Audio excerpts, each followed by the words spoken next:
Bonjour et bienvenue à la chaîne Titi Raconte, j'espère que vous allez bien. Comme moi d'ailleurs.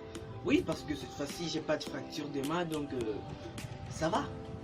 Aujourd'hui on va parler d'un philosophe qui n'est disciple de personne, qui n'a point de disciple d'ailleurs. Donc il est né en étant philosophe, on peut dire. Oui, parce que tous les philosophes, leurs aventures, ils tiennent ça de leur maître. Enfin, les philosophes que je vous ai parlé dernièrement. Enfin, sauf Socrate aussi, bien sûr. Aujourd'hui, je vais vous faire découvrir, ou on va bien sûr découvrir, l'histoire, enfin, le nécessaire sur Michel de Montaigne. Michel de Montaigne est un philosophe français. Ne vous enflammez pas trop les Français, parce qu'il est d'origine italienne, du XVIe siècle. Contrairement au précédent, peut-être au précédent, je sais pas, il n'avait qu'une seule et unique œuvre. Et cette œuvre, c'est bien sûr les essais. Dans cette œuvre de méditation qui est les essais, il parle évidemment de l'instruction de l'enfant et de l'éducation. Michel de Montaigne est auteur des principes qui sont à la base de la pédagogie moderne. Et parmi ces principes, il y avait des principes comme former l'homme avec un sens moral et un jugement à son sein. Cela veut dire former un homme qui aura une tête bien faite pour comprendre et apprendre par lui-même, bien sûr.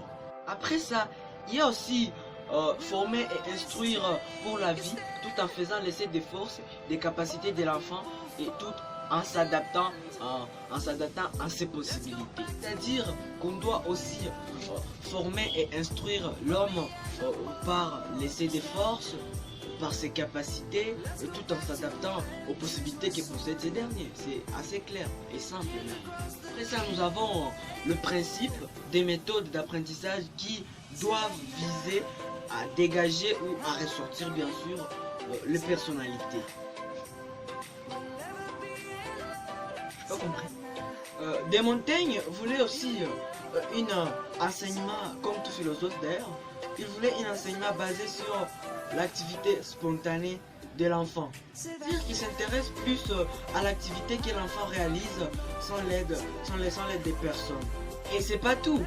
Il avait aussi ses propres méthodes éducatives. Ils sont au nombre de 3. Et parmi ces donc ces 3 méthodes sont le jeu, l'expérience et enfin le voyage. C'est parmi ces méthodes éducatives qu'il parvenait à éduquer un individu ou un enfant en gros. Et pour finir, son idée maîtresse.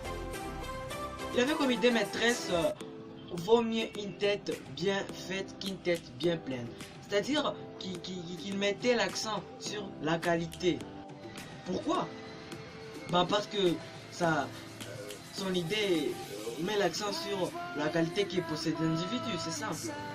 De ce fait, tu peux me suivre sur Facebook et sur Instagram et bien également sur Twitter. Et ensemble, on va créer des principes, pardon.